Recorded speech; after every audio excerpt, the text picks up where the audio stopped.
Então, o espiritismo, ele vem, é como se fosse uma pecinha numa engrenagem que, se tu tirar ela, eu vou ter exatamente os conflitos que a gente está tendo hoje.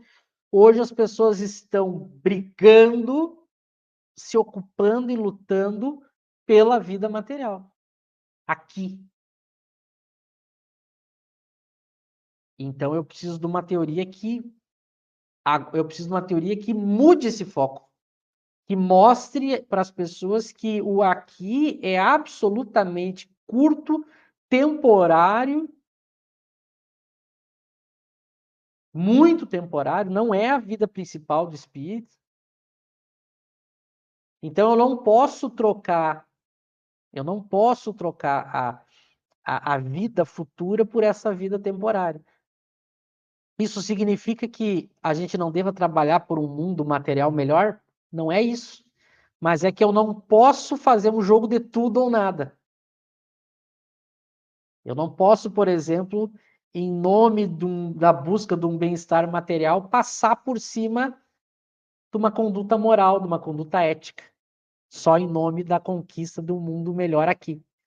Porque como a minha vida verdadeira não é aqui, é, é uma viagem temporária, os espíritos vão dizer que é uma viagem tão curta que não vale a pena nem desfazer as malas.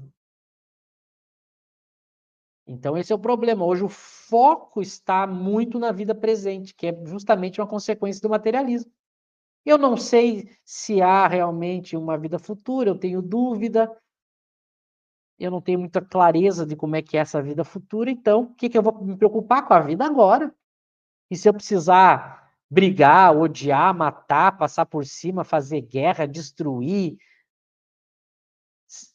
interessa. Eu tenho que cuidar da vida agora, porque a vida futura eu não sei. É o que a dúvida traz quando eu tenho uma teoria fraca sobre a vida futura. Aí a gente vê, o espiritismo vem justamente como esse antídoto. Mas o espiritismo segundo Kardec, né? Porque o espiritismo segundo Kardec, como ele é uma ciência prática, ou seja, não é um discurso sobre a vida futura. Por isso que o espiritismo de Kardec era um espiritismo prático, era um espiritismo da evocação dos espíritos. Eu fico conversando todo dia com os espíritos em Kardec. Então a vida futura, ela está presente no meu dia a dia. Como Kardec queria, e é como os espíritas do século XIX se portavam. Agora virou discurso. Como a doutrina espírita, graças ao movimento espírita, tirou a parte prática, que era a sua força, virou discurso. Virou mais uma religião.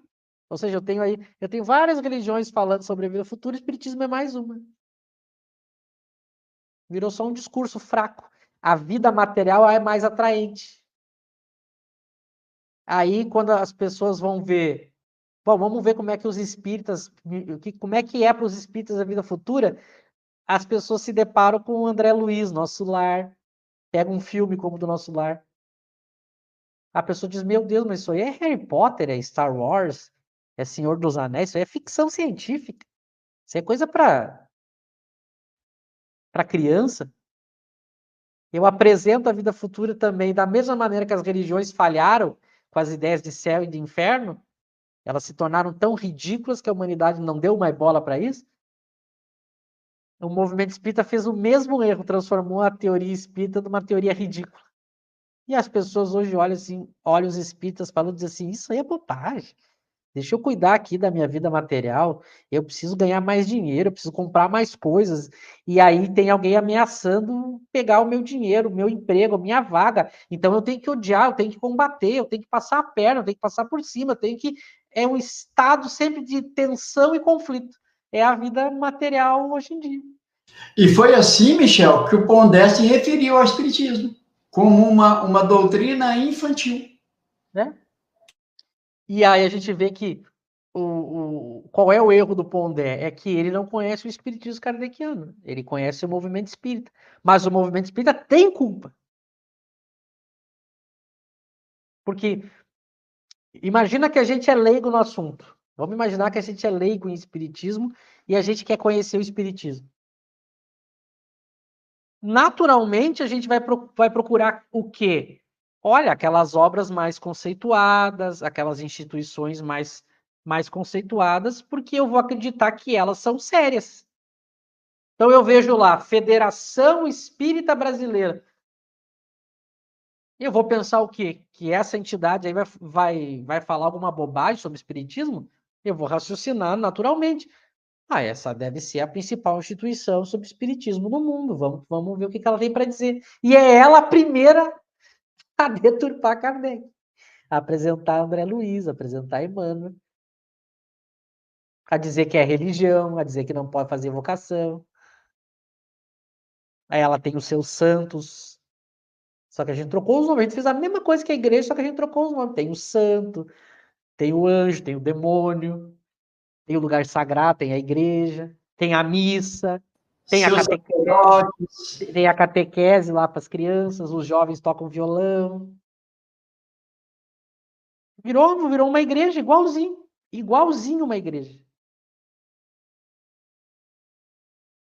E aí, bom, vai vir o discurso. A ética é um sermão, né? Aí o palestrante dá um sermão. Mas isso é pouco, né? Isso é pouco. Basta ver que as pessoas hoje, as pessoas têm a sua religião, mas se precisar atacar, agredir, ferir, basta que a gente pegue números, né? A quantidade de igrejas que abrem e pega as estatísticas de conflitos, violência, porque o materialismo ele tá muito forte, né? Essas ideias mais frágeis, religiosas, as pessoas não levam a sério. As pessoas levam a sério quando elas estão lá no momento na palestra da Casa Espírita, que tem alguém fazendo uma oração, daí a pessoa vai, a gente vê as famílias na Casa Espírita, né? Parece que todo mundo, todas as famílias são estruturadas, são lindas, né?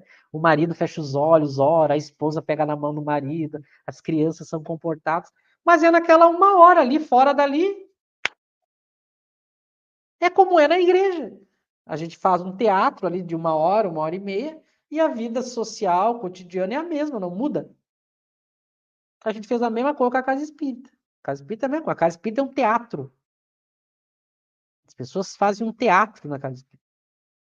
Durante uma hora ali, elas vão lá, aí para se sentir menos culpadas. Olha, exatamente como na igreja, para se sentir menos culpadas, a gente dá a cesta básica, a gente dá uma roupa velha. A gente foi lá, visitou a casa de Deus, pode voltar para casa e continua do mesmo jeito, marido, esposa, filho, educação. A gente viu as pessoas brigando por política, brigando, fazendo guerra, se odiando.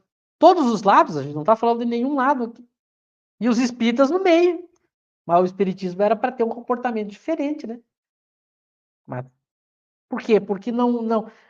O interesse pessoal momentâneo do agora, que é fruto do materialismo, é mais forte do que a crença. Se o agora é mais forte do que a crença no futuro, eu não largo, eu não abro mão de nada. Eu não abro mão do agora por causa do depois. Eu vou viver o agora. É o que aconteceu. Então a gente parou de ouvir esses conselhos, como os espíritos estão dizendo. Não, eles vão dizer, ó, qual é a função principal ali, eles vão dizer, se ocupar das nossas imperfeições. A gente usou o espiritismo para ficar especulando coisas em vez de cuidar das nossas imperfeições. E a gente foi criando sistemas. Então hoje a gente tem tudo que é sistema, né? Vários, a gente abre aí as páginas espíritas, cada uma falando uma loucura diferente da outra. Mas nenhuma trata do problema da imperfeição moral. As pessoas estão mais preocupadas em saber como é que é a colônia espiritual, como é que é o hospital espiritual, como é que é o perispírito, como é que é a reencarnação passada, como é que é porque o fulano fez tal coisa, daí ele veio, daí agora tem uns espíritos aí que a espaçonave veio, levou, trouxe, botou o chip, tudo ficção. e a gente ficou usando